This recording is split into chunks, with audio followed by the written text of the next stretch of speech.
All right, we have a quorum and we're going to go ahead and get started. So we finished standards and assessment.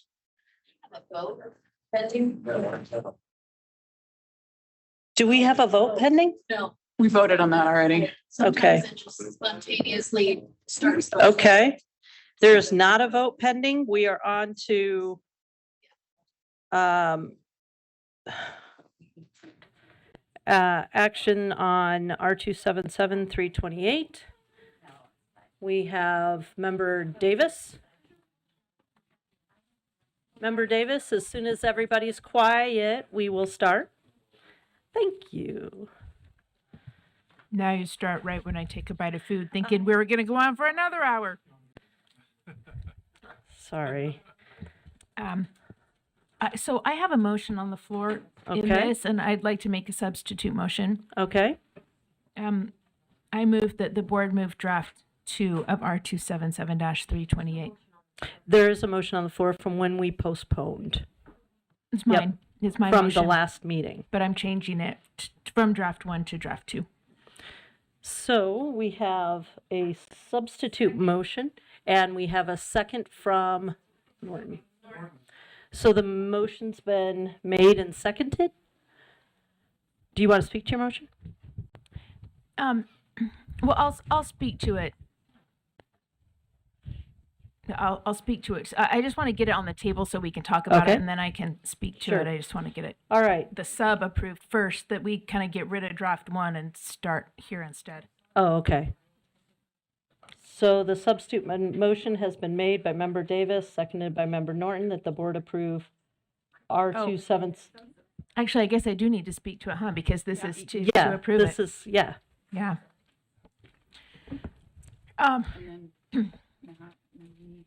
Okay. Okay, are we streaming? Mr. Jerry? Where's? Chair Moss. Are you? It's up, okay.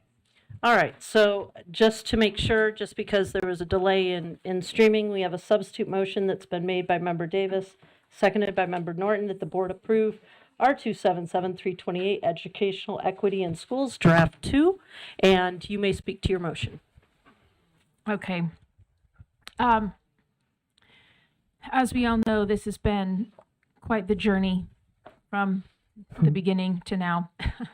And I was thinking a lot about a conversation that I actually had with you, Chair Hart.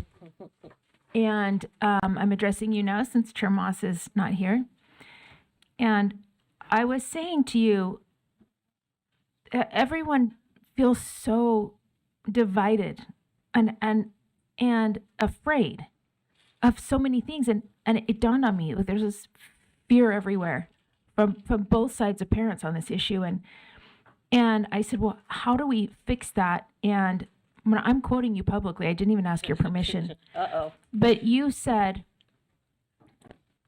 it would be great if we could have a conversation with every individual and gently ask, what are you afraid of? And in the space of this rule, it would be great if we could ask every parent, what are you afraid of if the rule goes away? And what are you afraid of if the rule stays? And as I thought about that a lot overnight, I thought, I feel like that is what draft 2 does. I feel like it's as if we sat down on the couch and listened to parents. What are you afraid of if this rule goes away? And I feel from what I have heard, and try to lightly summarize, we feel like our kids the teachers won't have the training that our kids should be safe. Our kids shouldn't be discriminated against. There shouldn't be harassment. And they should all be, part of the system in great ways. And then I feel on the flip side, if I say to other parents that we've heard of, what are you afraid of if the rule stays? I feel like some people were interpreting it as if we go so far into fixing the problems that these parents have explained are existing for their kids, then we'll swing too far to this side and we'll create problems for more kids and other kids. And if we go so far into certain lives matter, will our kids feel a message that their lives don't matter? And I've been thinking so much about these parents and what they've been bringing to the table. And I feel like this rule kind of narrows it down and addresses both of those concerns. I also feel like if we have expectations of teachers in state and federal laws, they deserve an opportunity to be trained on what it is and what's in the law and what's expected of them in the space of what they should be doing and shouldn't be doing in all of this. I know that they appreciate clarity, at least those I've heard from have said so, and I think this rule does that. I have more things to say, but I don't want to take too much time because I took 8 minutes and 29 seconds last time, and it was a lot. So I'll listen to others, and maybe if we have time, I'll circle back. But if not, this is the first time in several months that I have felt complete clarity and peace, and I feel like this rule is moving in the right direction. Thank you. Thank you. We've been watching the lights and they've come up in order. Matt, Vice Chair Earl, Klein, Bogus. So we'll start with Member Hymas. Thank you, Vice Chair Hart. I have first off, I appreciate the work that has been done, and I agree with Member Davis about moving forward, trying to identify what the concerns are and how to address those concerns. I appreciate the work that several board members have put forth here in bringing this. And admittedly, I wasn't part of that because I chose not to be. I was invited, but a little bit stubborn, as sometimes I can be. But I do appreciate the work that has come forth here. With that, I would like to bring forth a few amendments I'd like to address here, then put forward, and then we'll move on from there. I believe they could be brought up on the board to make it easier. So if you look up on the board here, I'm asking for these three motions here. One is that the board strike understanding each student's unique circumstances from line 55. I would second that motion. Yes. Or I guess I don't call that. Yes. Yes, these motions, thank you. These motions come from draft 2, yes. Second motion would be that the board strikes lines 70 to 75. And then third motion, that the board strike lines 82 to 86. Okay, so we need to do these one by Okay, one. one at a time. So the first one's been seconded by Yes. Member Bogus here. Motion made and seconded, And I'll speak to that if I can. please. So on line 155, or sorry, 55, it's actually section 3, subsection 2A. It says fostering a learning environment which is safe, conducive to the learning process, and free from unnecessary disruption. And then I'm asking to strike understanding each student's unique circumstances.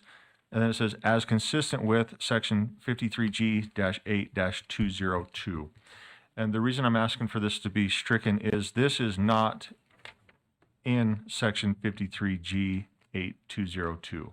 It's an addition. So I'd like to, in my mind, keep it consistent with the law. I didn't bring this up. Maybe somebody could offer clarity. I'd strike and federal law as well because it's so general. I don't even know what that means. But I guess that would be a separate motion. Is the second okay with that? Okay. All right, so I have the order in which people wanted to speak. So if Member Earl, Klein, and Bogus, if you would take your lights off. Am I adding to the general list, or are you speaking to this motion?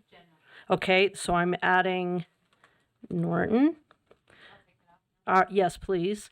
And so now lights only should be on if you want to speak to this amendment. Okay, so we've got Member Klein and then Member Bogus. Oh, Yes, I would support these motions. I think Well- they are good. They bring clarity and they take out the language that is hard for people to agree on. And so it just makes it simpler. understood. Member Bogus? Move to amend the amendment.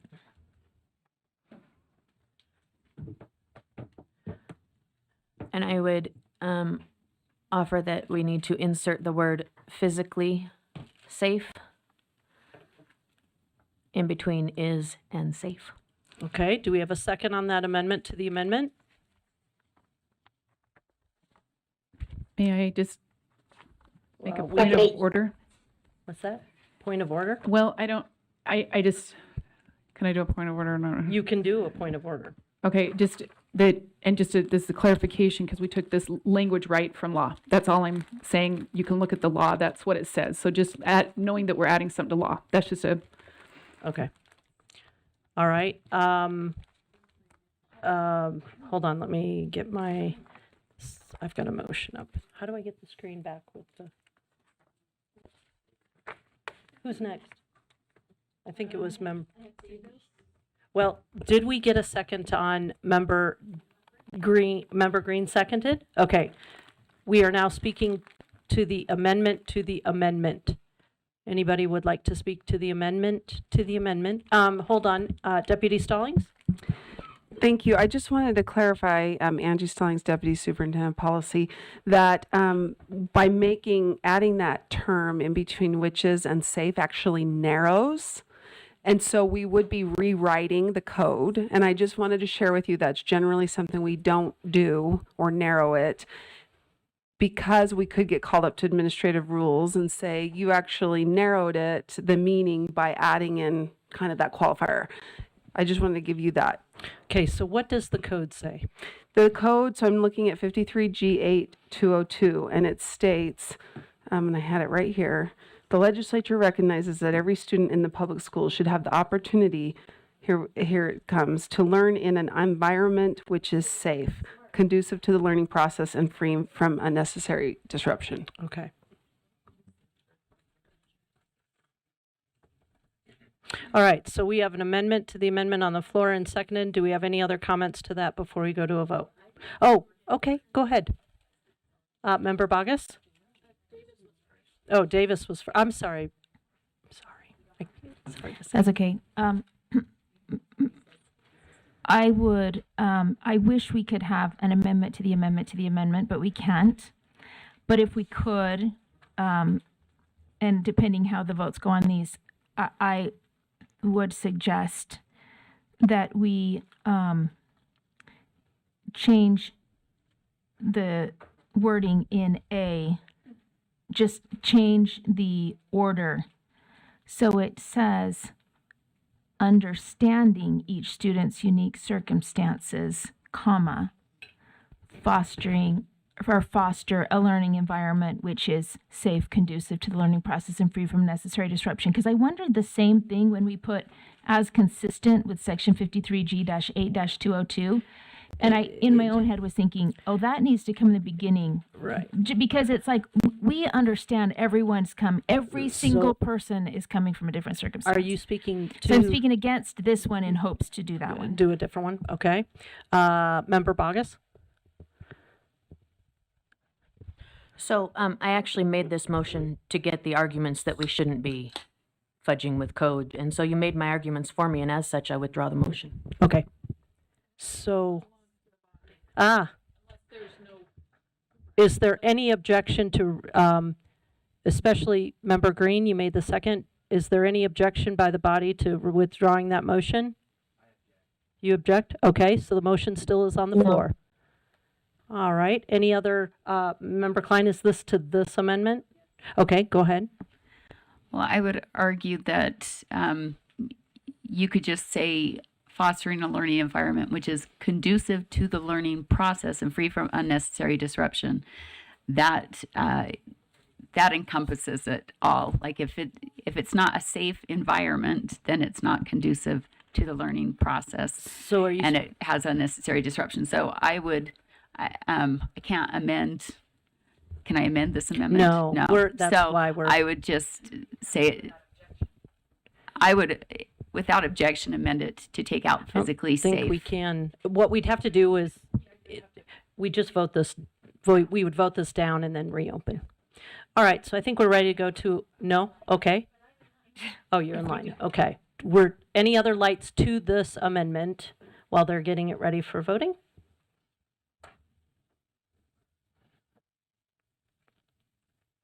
You ready? Let's go. Let's vote. The amendment is to insert physically in between which is and safe.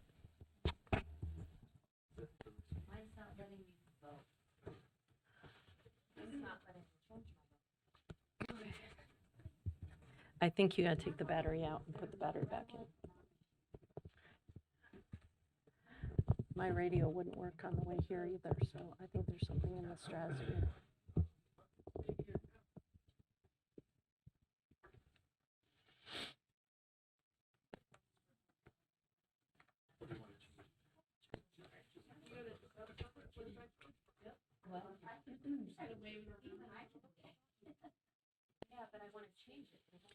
So we have 11.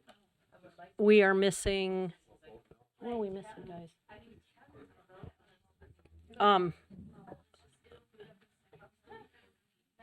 Green is the yes. Member Green is a yes?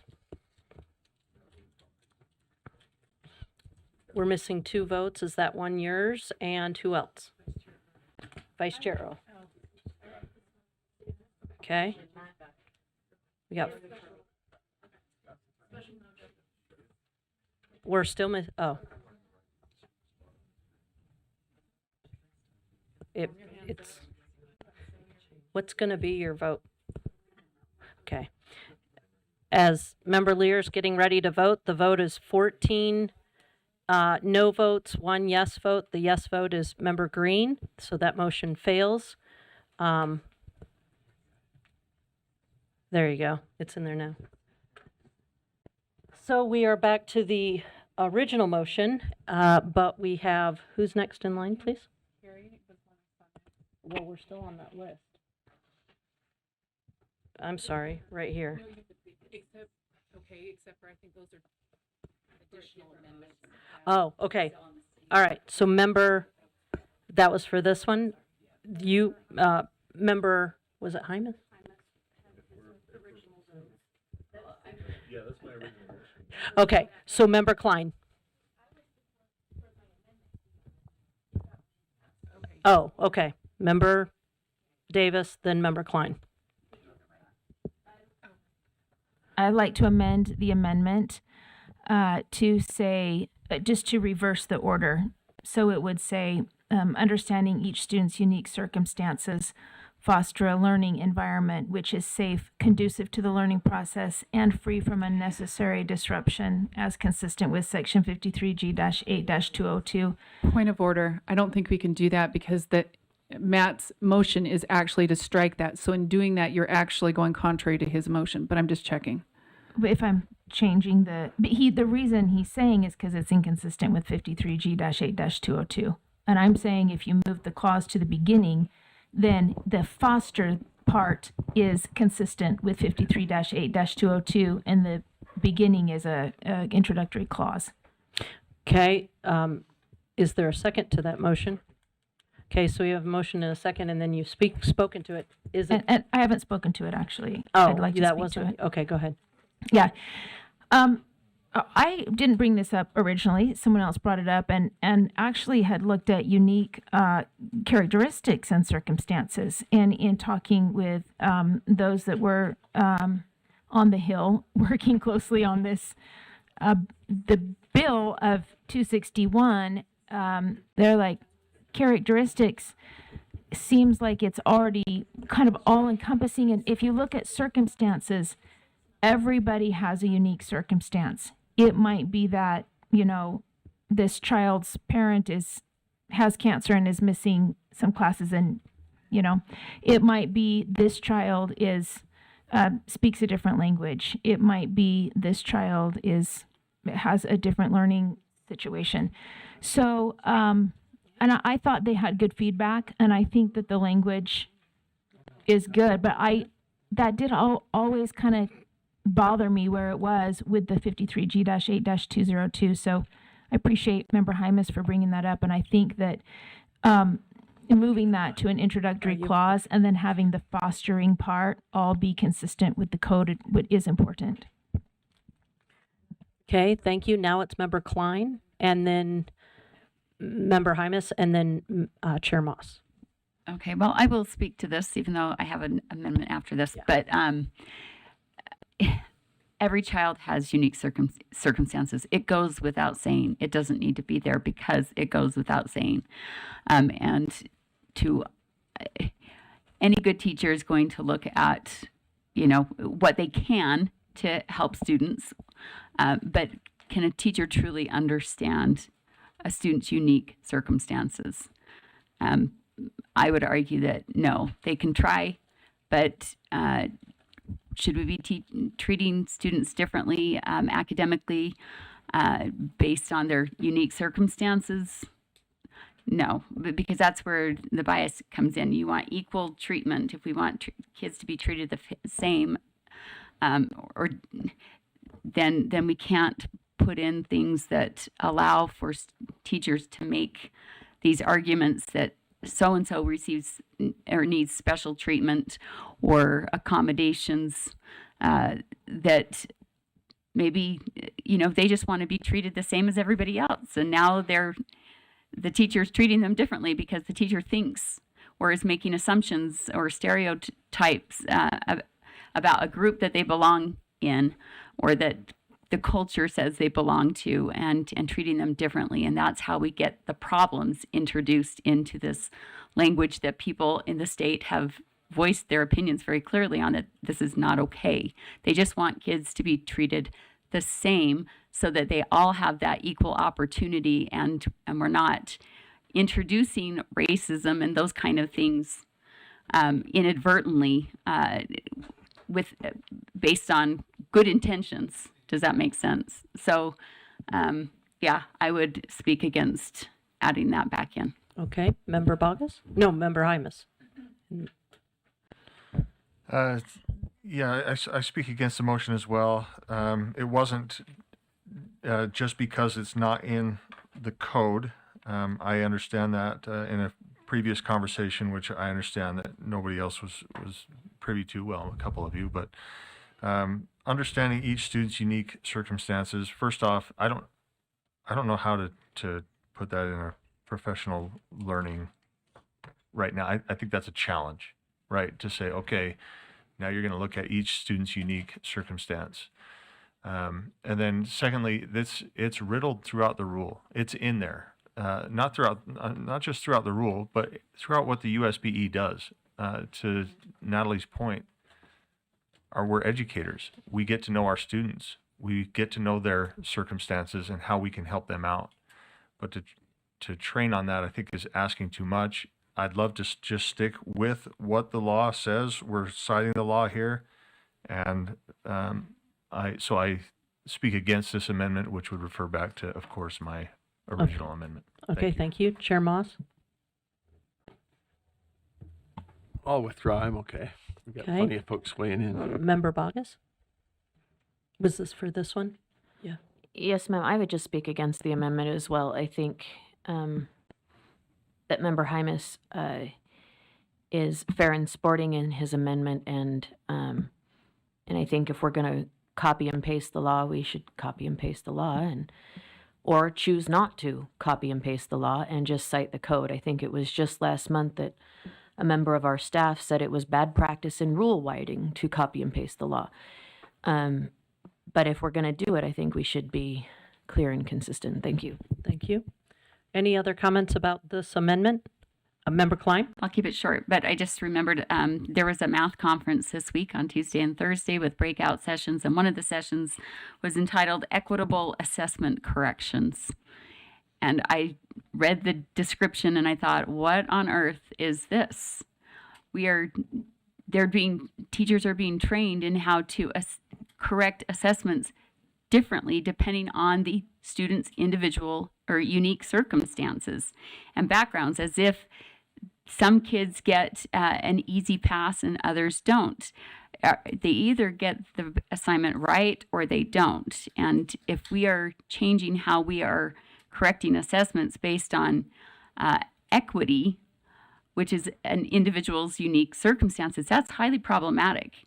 And that's not fair. It's not just. And so if that's what, social justice means, it's very unjust and not fair to all students involved. Okay, they have the motion ready to vote. You're speaking to this? I'm sorry. Oh, I didn't realize, I thought member Carey was. It's, there you go. Hold on, but member Carey is first. Thank you, Vice Chair Hart. I just want to speak against the amendment, and I think it's great that we're saying, look, let's look at the law. This language was taken right from the law that was passed. If it's mirroring the law, it begs the question, why do we need the rule? But even setting that aside, it's interesting because when I looked at the bill that this was pulled from, I said, how long is it going to take them to implement this law that they passed in the legislature that all this language is pulled from? That law is not going to affect until July 2024. And when I asked, why are we waiting 6 months? If the law is this necessary, why doesn't it go into effect next week or next month?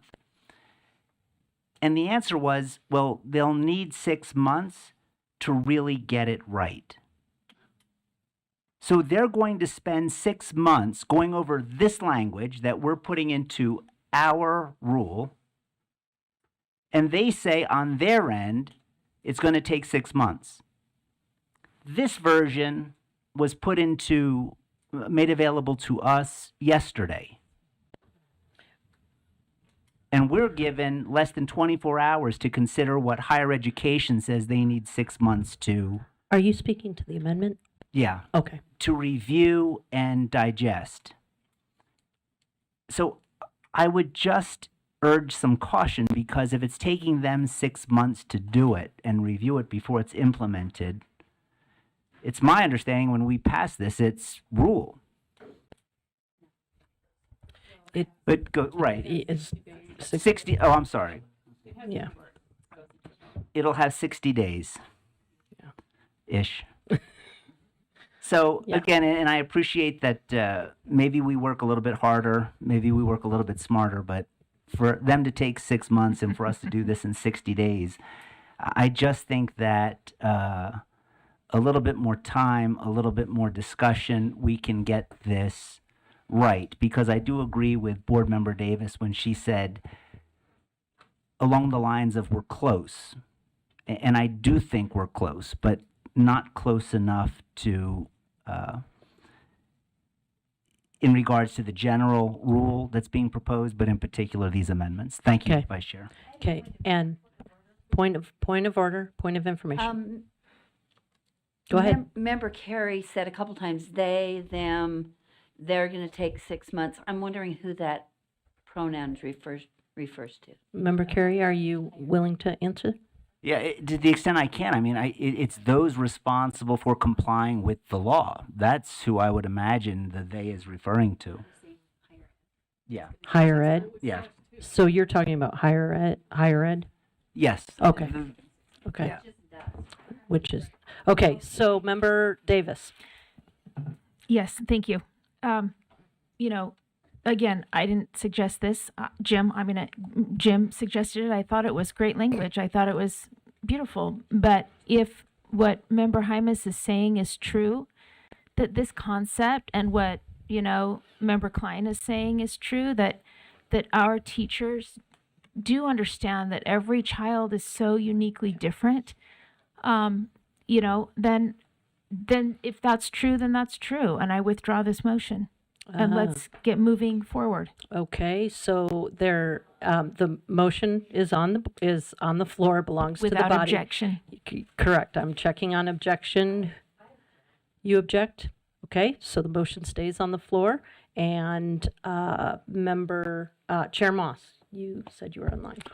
I'll be quick, unless I'm jumping the line. No. No, I don't think so. I think this actually, and I agree with striking the language. I'll just preface it that I threw it out there because I think it actually accomplishes the shift we're looking for, that you go from group presumptions to individual circumstances. But I respect the concerns that have been brought up, and part of the reason that I initially voted for repeal was to remove ambiguity that could be construed towards the group-based stuff. So understanding that's why I threw it out there. I agree, pull it out, make it clean. I think what we're trying to do here is just keep it tight, keep it clean, avoid any ambiguity that gets you into these group-based categorizations, preferences, programs, whatever.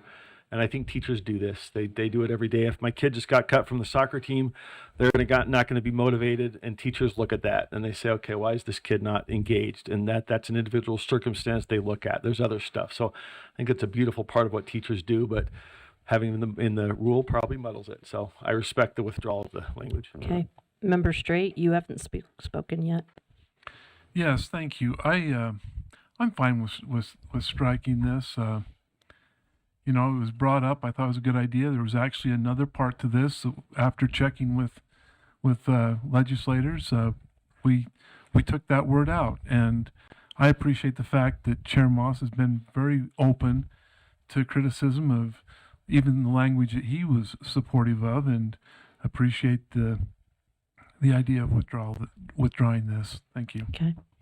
Member Klein, are you to this motion? No. Okay, let's go ahead and vote on this. I think we've had plenty of discussion. The motion I'll read out for the record. The board amend, it was an amendment that the board amends line 55 and 56 as follows. Understanding each student's unique circumstances, fostering a learning environment which is safe, conducive to the learning process, and free from unnecessary disruption as consistent with section 53G 8202. Please vote. I think it's just the top, the understanding each unique student. It's just the green. Sorry. It's adding. At the first. Yeah, it's just the green. Yeah. Yes. Just the green language is what we're voting on.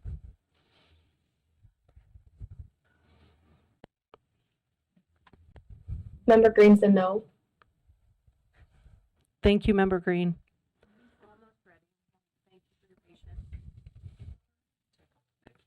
No, it's not up yet.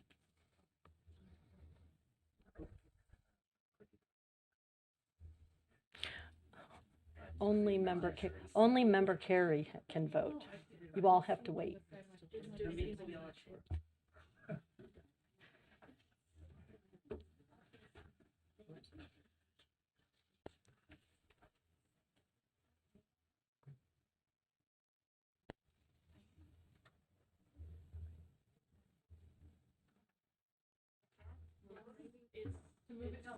Do we need to do?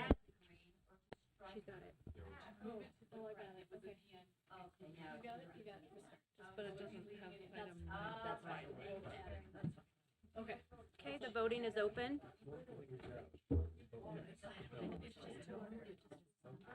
It's just moving it to the start of line 55. And the underline is distracted.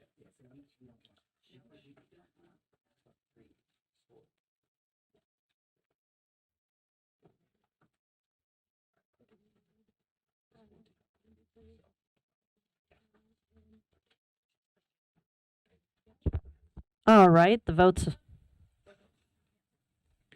Okay, the votes are in. There is, I think she did. Did you change your vote? I did change Okay. The vote is 11 noes, 1 abstain, 3 yeses. The abstention is Member Davis, and the yeses are Member Wood, Member Lear, and Member Reel. The noes are, you want me to read all those? Yeah, I just read the yes. All right, so that returns us to, yeah. Did you move the whole thing or just striking? Yeah, Which is just striking that language. So is it so relevant to just striking or not? I think it might be after. I think it probably is after, because you wanted something safe, right? Yeah. Okay, so we'll have to vote on Matt's first, to strike that language. We've got to do the underlying before we. Yep. Okay, now we're back to the underlying motion, which is that the board strike understanding each student's unique circumstances and federal law from lines 55 to 56. All right, we will get that ready to vote unless you are, I think you're waiting. You want to speak? Yeah, are you amending this language, the purple? Don't you want that? Yeah, don't you want that? Yeah. Yeah. Yep. And okay, comments are closed. We're just waiting on voting. Okay, the vote's up. Please vote.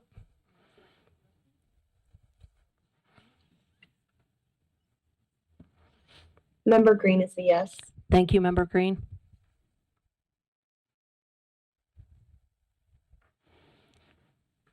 One more vote.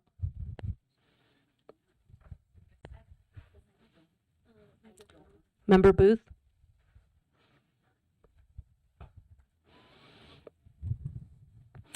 The vote is favorable. There are 13 yeses, 1 abstention, 1 no. The abstention is Member Davis. The no vote is Member Lear. All right, now Member Klein. Just need my, Okay, wait. okay. No? We have to think about it, because that. Just ask for clarity. Okay. Only be, you're right, should have to get in line, because you're going to. Yeah, so we had this list on paper. I admittedly, I put 3 out there. Do I get should I finish my motions? You know what I mean? Okay. Or, All right. Yep, I will. I'll write her down. and I think she's on I there. gotcha. She's on there already, right? I just Yeah, didn't Member know if we Klein, were you jumping are. there. So, You're already on the list. It'll be, so when it's my turn, I can do all my Yep. amendments before anybody else does it. apparently. Yep. Go for it. Is that good? Okay. Can we pull up the second amendment then? And this is that the board strikes lines 70 to 75. Okay, hold on. Do we have a second? Yes. There's a second from Member Carey. Speak to your motion, please. Thank you. Yes, please. So if you're, I'm going to read this like I'm assuming that you are familiar with it or you have it in front of you or there it is right there on the screen. But this is section 3, subsection C, I believe, 2C. Implementing principles and strategies of inclusion, and then it says so that a student with a disability is educated with peers, right? And then that's I, and then double I is specifically designed instruction is provided in addition to, not instead of, right? And it continues on. This, I don't know if this is necessary in an equity rule. This is covered in our other rules. This is not that I don't agree with this. I just don't know if it is the right place for this. This is directed towards a specific group, this one section here, whereas we have this equity rule or this rule, I don't even know what the title is, I don't want to call it an equity rule, equal opportunity in education rule, where we're trying to generalize it. So that's why I'm asking for these lines to be stricken. Okay. Lights on now should be speaking to this motion very specifically, please. Member Davis. Well, while I said the other one was not a hill I was willing to die on, this one is a hill I'm willing to die on. Is or is not? It is. This one is. You know, we've heard from a lot of parents of students with disabilities, and I don't think we're calling this an equity rule anymore. I think this is an equal opportunity rule, and I think we're looking at training for teachers. Ultimately, it's a training rule. I mean, this is training for teachers of where they need to be familiar with the laws that pertain to a lot to the treatment of students. And this these parents have been fighting for inclusion for decades. And this one I think is important to include. Okay, thank you. And it's also sticking with the law. It's also sticking with the law. Okay, member Straight, then member Norton, then member Klein, then member Bacchus. Please help me remember that. Thank you. So, along the same lines, I will agree that it is mentioned elsewhere. It is an important element of IDEA. We base a lot around this. The concept of inclusion, however, is very important, not just for students who fall under the umbrella of IDEA. It's specifically defined in this rule as inclusion means ensuring that students are accepted and valued as members of the school community with equal opportunities to contribute by creating conditions for meaningful participation, including students with a disability as described in Rule R277-750. So there's our reference. There's our reference to inclusion. We've heard lots of concern, regardless of the concerns that people do or do not have in regards to inclusion. We need to meet both sides on this. And if you go back to the very first comments made by Board Member Davis, that concept of meeting all sides in the fear that is often accompanying this debate, that it gives everyone a portion in it. It's for all students. Inclusion is for all students. And excuse me, I have a butter in my throat. But anyway, that is for all students, but specifically there's a carve out for those with disabilities. Thank you. Thank you. Member Norton? Thank you for these comments that have already been made. I'll make this much more brief because of those. And that is, this is a rule for education. And in education, there are times that we have to spell things out, because if we don't spell things out, there's ambiguity. And when there's ambiguity, teachers don't know what to do, and so they don't do it. And we have to have a special office. We have to have special rules. And no, I shouldn't say have to. We get to. And we are in charge of protecting these students with disabilities, that they have these federal laws that are meant to protect them, and it's our job to do that. And we need to make sure that we are trained, we understand that this is crystal clear, and that there's absolutely no ambiguity of whether or not what we're doing is the right thing to do. So I am with Board Member Davis. This is a hill I will die on, that we have to specifically call out the disability and the importance of inclusion in their world. Okay. Member Klein? Can you Just need a mic. Okay. I would amend the motion or the amendment. Okay, hold on. Let's make sure who's driving back there, so I can just thank you. Go ahead. You ready? Yep. Okay. Ready. So I would unstrike the lines in black there. Where'd we go? Go back down. Right there, those first two lines that are in black, I would unstrike those. Sorry, not unstrike those. Unstrike the ones in blue. Sorry. And then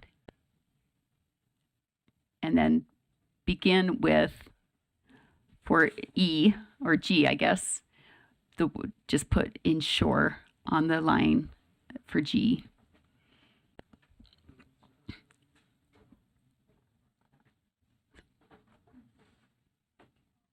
So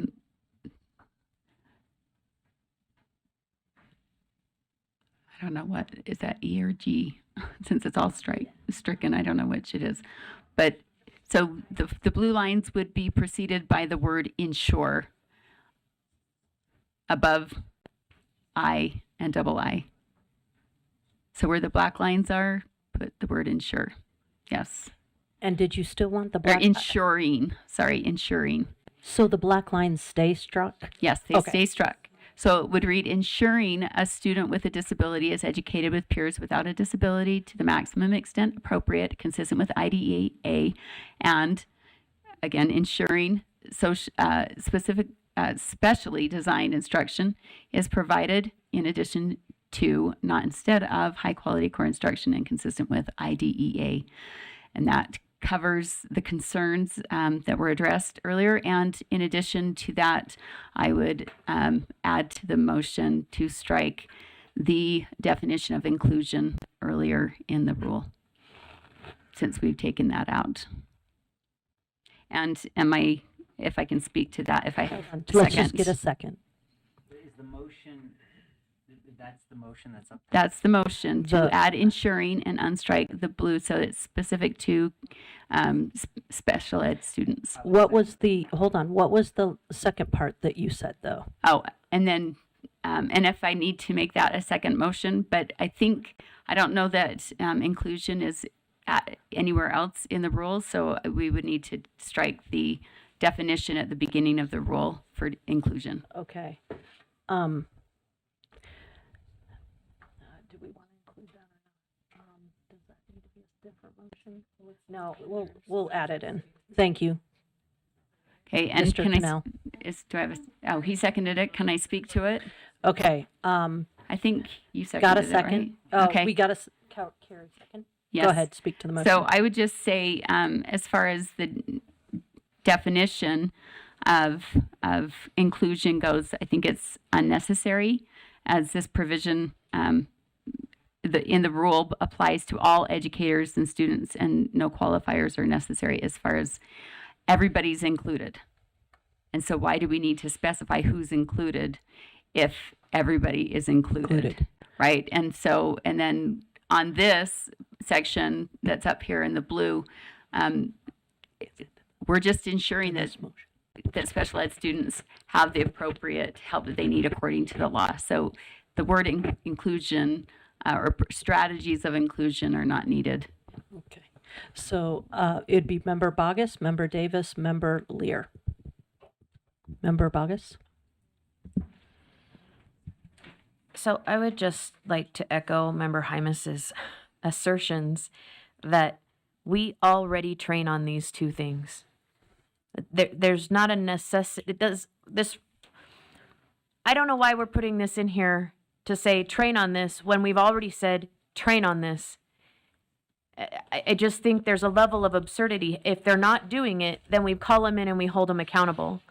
But why do we say train on this over and over and over in rules? Saying it once should be enough. Okay. And so Okay. I don't know that I oppose the motion as it is. I just oppose the idea of copying and pasting things over and over in rules and copying and pasting code. If we want to reference it, that's fine. But to copy and paste it just creates a level of absurdity and confusion that we really don't need, in my opinion. Thank you. Thank you, Member Davis. Member Davis? Will you? Thank you. I would just speak against both of the amendments. Part of this is not copy and pasted. It's adding clarity to what is there. And, you know, the word inclusion, this has been our special ed parents' word and drive and mission for decades before all these culture wars started. And they cannot be dismissed. Not only should they not be dismissed, but they should be highlighted. And they should be highlighted in this rule. And I've been going to meetings that we've been asked to go with parents from the Utah Parent Center saying we're not doing enough for our children with special education. I've been in multiple meetings with them now. Our UC, our parents that are on our special ed advisory, has been saying, please, board, do more to help us with inclusion, because Historically, it hasn't happened, and currently, it's not even happening to the extent that it could happen. And these students do not.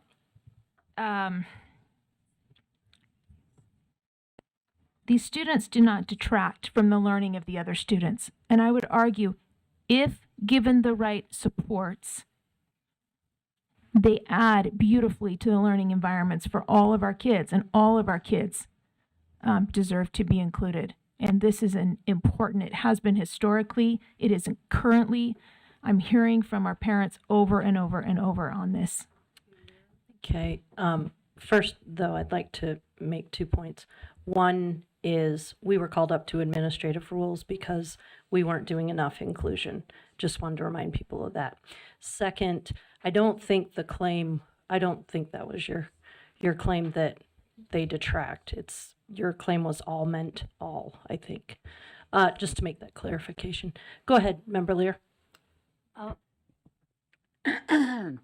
I also speak against this motion. I think the word inclusion, I refuse, unlike some of you who are maybe more collaborative, to accept words like equity, let me say it again, equity and inclusion as dirty words.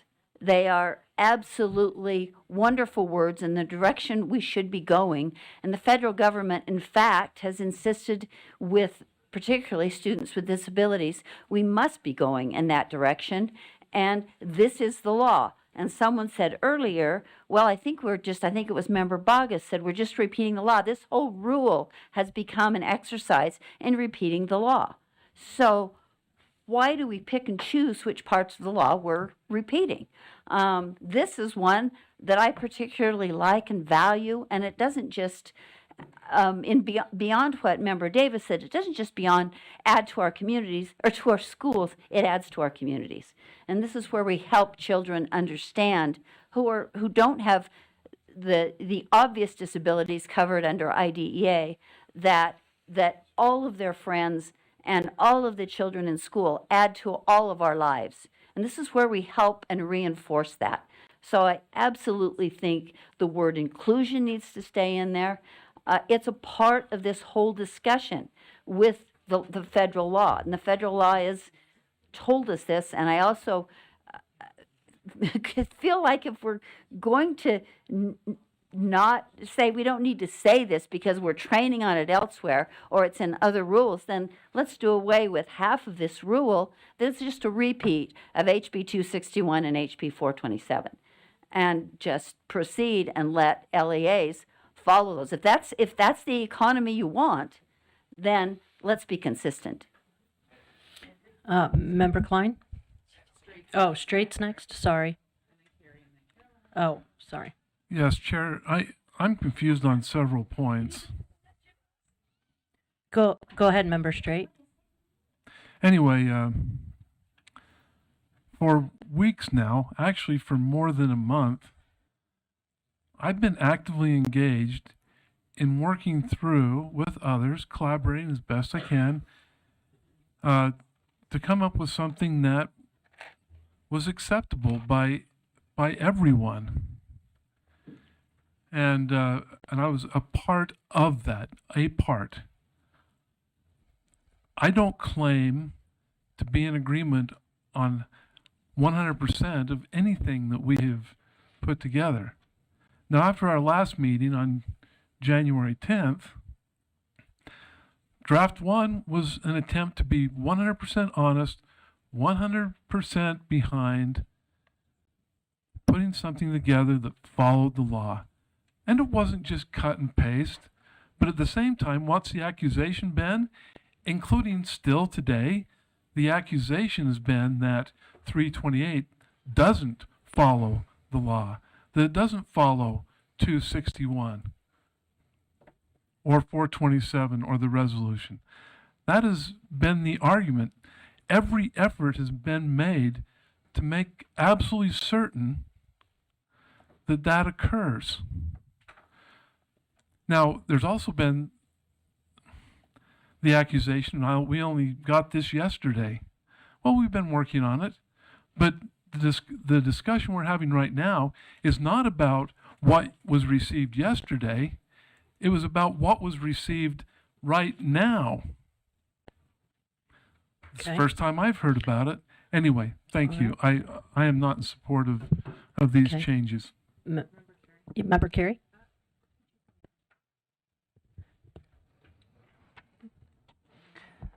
Thank you. Yeah, I agree. I don't think we should be picking and choosing and which parts of the law we put in or keep out. And that's why I initially supported repeal, because it takes us out of the what do we choose that sticks in, what do we select that chooses, that is removed. And, repeal and replace would have been my preferred method, but we're here. But I support this because, and even though we just got this version yesterday, we have to, we deal the hand that we're, dealt. And I don't know if this was intentional or not, but to suggest that this language somehow alienates or mistreats those students with a disability, clearly the language hasn't been read, or it's being intentionally misconstrued. The language could not be clearer when it says specially designed instruction is provided in addition to, not instead of high quality core instruction, as consistent with the law. So I speak in favor of the amendment. Thank you. Thank you. Member Klein? Yeah, I would just repeat what Board Member Carey just said. It doesn't take away from special needs students or IDEA or the requirements. What is there is what everybody has been saying, don't take away. And we're not taking away, it's right there. So. Okay. I wanted to add a comment. Since the DEI, what is the name of that bill? Since 261 became made public, the teachers that I work with, their number one question is diversity, equity, and inclusion. Does that mean the inclusion that is special ed? And that the reason that I think it needs to be included is because it's different from DEI inclusion. It's a specific term for special education. It just happens to be a synonym. And so this is a training rule. Training doesn't necessarily exist in this series of laws that we're considering, and inclusion is different than the inclusion that is in DEI. So that's why I see there's a need for it. Excuse me. Member Davis. Yeah, thank you. I just wanted to point out one thing. I think it feels like we're all, myself included. I mean, in our words, we're talking about inclusion in general, or even inclusion in general of including students with special needs in the least restrictive environment, which of course we know is the law. But when we were called to administrative rules because of inclusion and a lack of inclusion in our schools for our students with special needs, the outgrowth of the conversation of that was and has been in the meetings we've put together to try to address those concerns for administrative rules is not just inclusion, it's meaningful inclusion. And these are two different things. And in line 35, you'll see the conditions for meaningful participation. This is different from mere inclusion. And I think these things are important. These are important concepts for our teachers to learn and know and understand and be trained on. Thank you. Okay, member, are you to this motion or the next one? You're next. Go ahead. Oh, for the next. Oh, okay. Member Cap, you want to speak to this one? Okay, go ahead, Member Carey. Thank you. I just want to point out that it's my understanding that we were called down before administrative rules last year. She's not. In 2023. That's when the old 320, well, not the old, it's still in effect, but when 328 was in full effect. When we were arguing inclusion meant this group, that group, the disabled. So to suggest that somehow us being before administrative rules was a result of our inability to be more inclusive, I would just like to point out that was in the heyday of R277-328. Thank you. Okay, Member Yeah, Davis. just so the public, just for clarity for the public, we've never been called to administrative rules on R277-328. I just want to, I don't know if anybody could misunderstand that in the public. We were called specifically for not incorporating principles of inclusion for special education students. Thanks. All right. Oh, what's that? No, okay. All right, let's vote. And restating the motion, it is an amendment that states ensuring a student with a disability is educated with peers without a disability to the maximum extent appropriate, consistent with IDEA, and specially designed instruction is provided in addition to, not instead of, high quality core instruction as consistent with IDEA, and the definition of, strike the definition of inclusion at the beginning of the rule. Please vote. Did you make it live?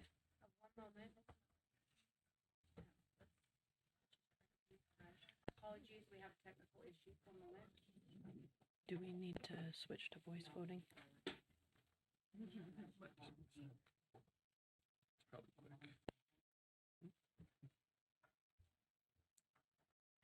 Okay.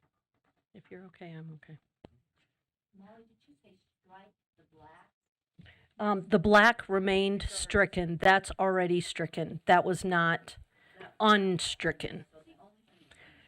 Is ensuring, and after the blue, the green and the blue, and then the definition of inclusion, because if we struck this, we wouldn't need a definition of inclusion.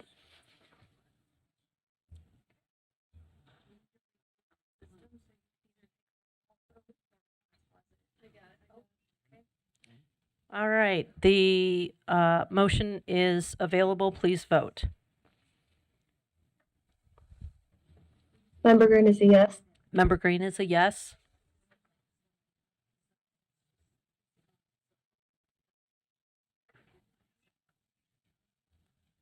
Yep. Okay, the votes are in. The motion fails 9-6. The yes votes, Member Green, Chair Moss, Vice Chair Earl, Member Bogus, Member Carey, Member Klein. All right, next up we have, did you have one more? Well, if we strike it, we haven't voted on that. Oh, I'm sorry. I'm one step ahead. Okay.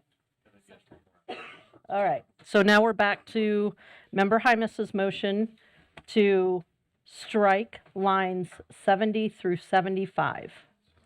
And do we have, are you an amendment for this? No? Okay. All right. Let's go right to a vote.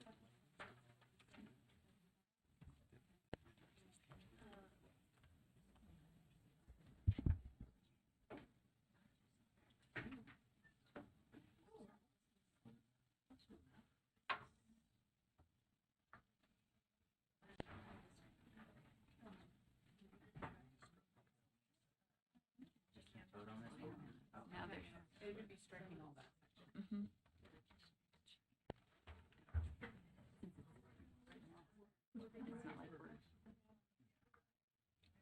Okay.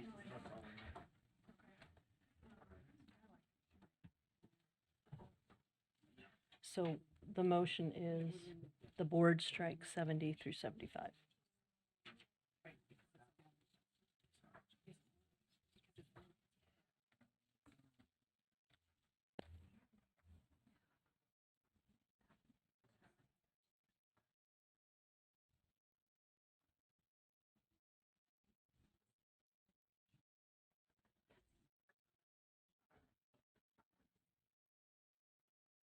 We ready? All right, votes are open.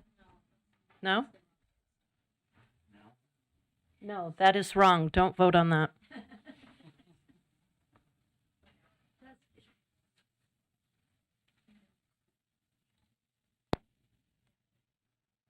That is the correct motion. Please vote.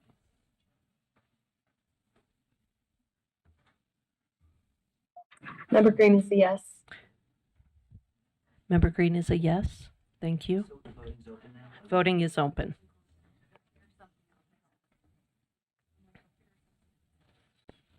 We're missing 2. 1. We're missing 1, members.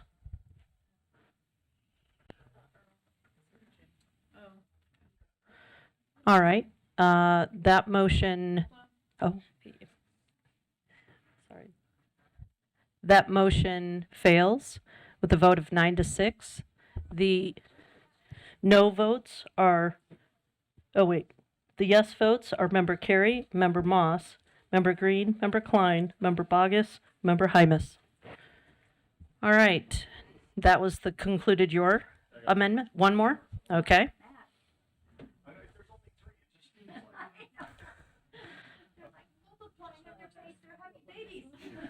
Please, will you turn his mic on, please? Will you hit the mic? Will you hit the mic, please?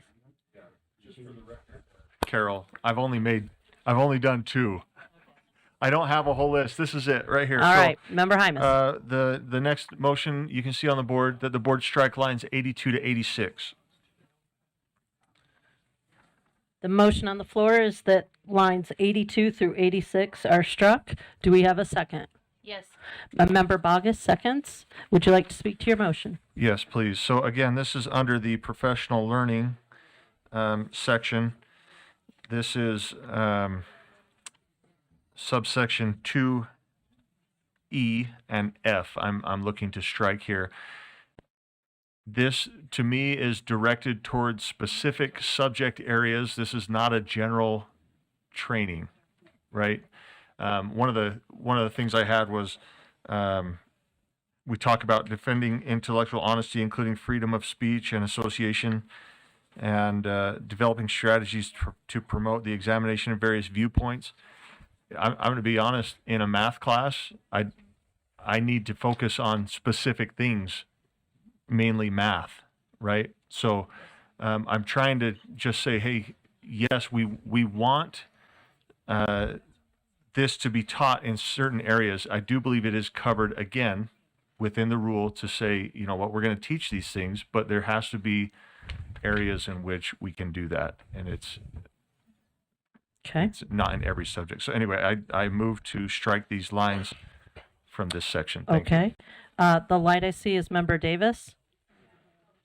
No? Can you? Go ahead, Member Davis. Yeah, I'm trying to find it, but I thought some of this language was from the code, either 261 or 427. And also, I'll look and see if I can find it. I thought there was a freedom of speech thing in there. But also, I think one of the keys for training is, I know it talks about various viewpoints in one of them, but the key is that teachers need to be trained specifically to do this in an impartial and politically neutral manner. And that's what we've been asked by our parents to do over and over and over. So I think that's important to keep in there, whether or not the other is. I mean, freedom of speech is freedom of association is pretty important too. So. Okay. I do want to. Oh, okay. Member, Vice Chair Earl? Yeah. I've gone back and forth on this quite a bit, on this particular item. And then I had several conversations last night with people with the concern that are we into the realm of higher ed in this area, kind of like Matt was saying, or are there specific areas that address this with specific classes versus a broader narrative? But I think maybe take this into consideration down on line. Sorry, let me skim my whole document here. Down on line 166 where it says, I wonder if this still addresses that without having to do that professional learning piece, meaning it's it says prohibit or ban discussions of events, ideas, attitudes, beliefs, or concepts from the general sharing and participation marketplace of ideas, fostering a learning environment consistent with. So it doesn't ban those things, but it has to be consistent with the provisions in 53G 10202, 53G 10206. And the point in bringing that up is that it puts the parameters around those discussion pieces instead of just leaving those broader. Anyways, I think this is a little bit squishy language. If it stayed, it would be fine. But if it goes, I think it's covered down below is what I'm trying to say. All right. Member Klein?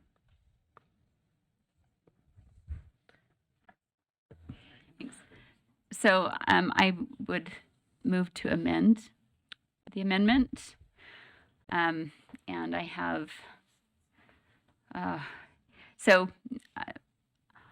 would move to amend lines 79 through 86 as follows, and they incorporate this part. And that is D and E. So I would amend it D to read recognizing the constitutionally protected rights of all students, and then E, and whatever's after that would be stricken on D, and then E would read avoiding activist or provocative treatment of topics while allowing students to express personal opinions in a courteous, respectful manner.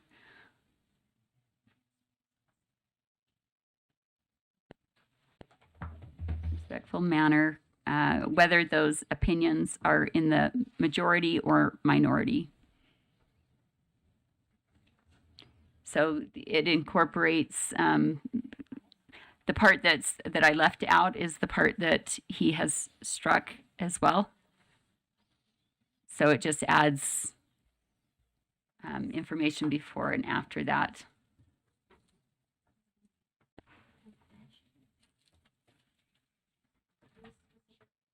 So the lines that were taken out that he took out there, developing strategies to promote viewpoint diversity, demonstrating role model responsibilities through the examination of various viewpoints on a topic in an impartial and politically neutral manner, are really covered in what I've put on D, recognizing the constitutionally protected rights of all students, which includes free speech.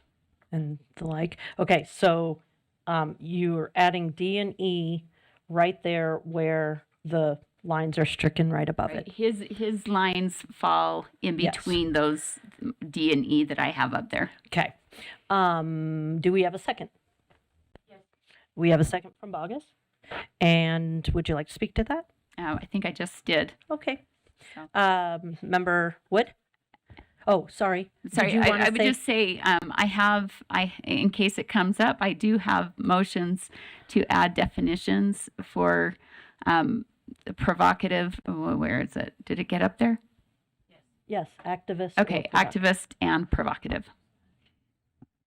So if you want, I can share those definitions now, and we can add that to the motion, or I can do that after, whatever the body prefers. Why don't we go with this first, and then because let's go with this first. And then we would we'll chunk it, okay? If that's a hang up for anybody, though. Having those words in there and not knowing what my definitions are, then. Okay, then someone needs to speak up. I was trying to chunk it so that we have just a few ideas at once. Yeah. And, so it doesn't trip it up unnecessarily. Go ahead, Member Wood. Yep. I would just speak against this motion in that develop strategies to promote viewpoint diversity is exactly, it is recommended from HB 261. So that language is code. And I would move to divide because I like the constitutional rights part. So I would move to divide a vote between. We have a move to divide. Do we have a second? Okay, you got to quickly get that one ready now. Yeah, moving to divide doesn't count.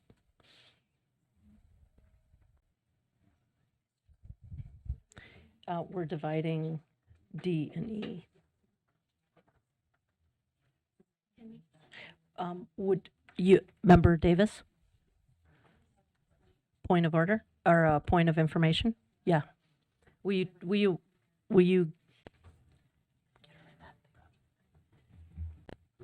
You're negotiating, so just give it to me. No, it's okay. Davis, yeah. Just a question to the makers of all the motions on the, so is the motion to, Member Klein on, can I address her directly?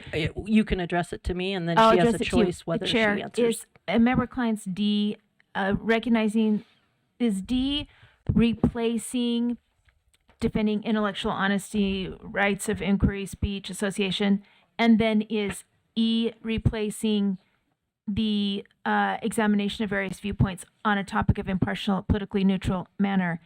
And we know that E is already obviously law in the law, and those are constitutionally protected rights.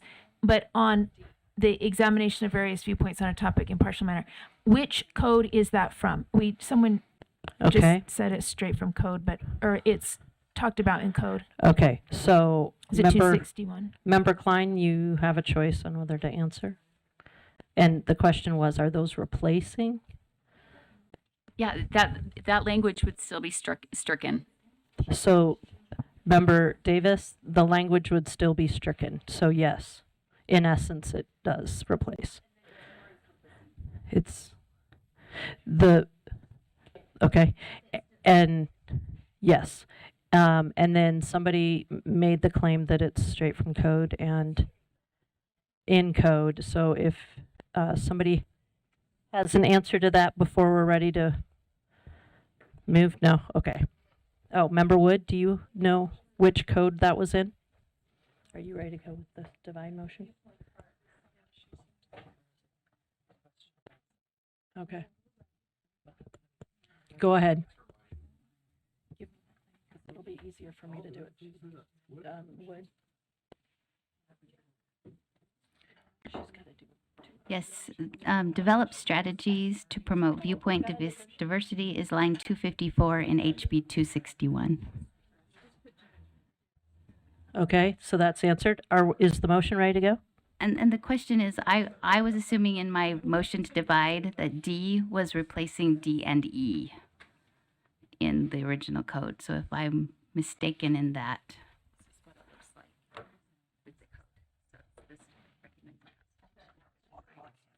What? Sorry, taken out. Okay, taken out until waiting with the new. Okay, yes, that is. So that's yes. Yes. All right. You ready? All right, it's time to vote. Can you scroll down so that we can see D and E? Thank you. Is this to this one? No, the green light. Is this to this motion? All right. Divide? No. No? Okay. Yeah. Hold on. We are just voting on the motion to divide. We are not voting on content. Voting is open. This is only the motion to divide.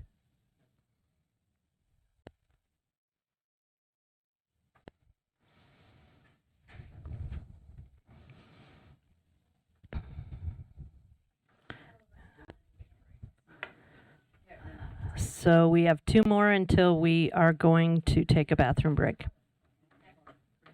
Member Green?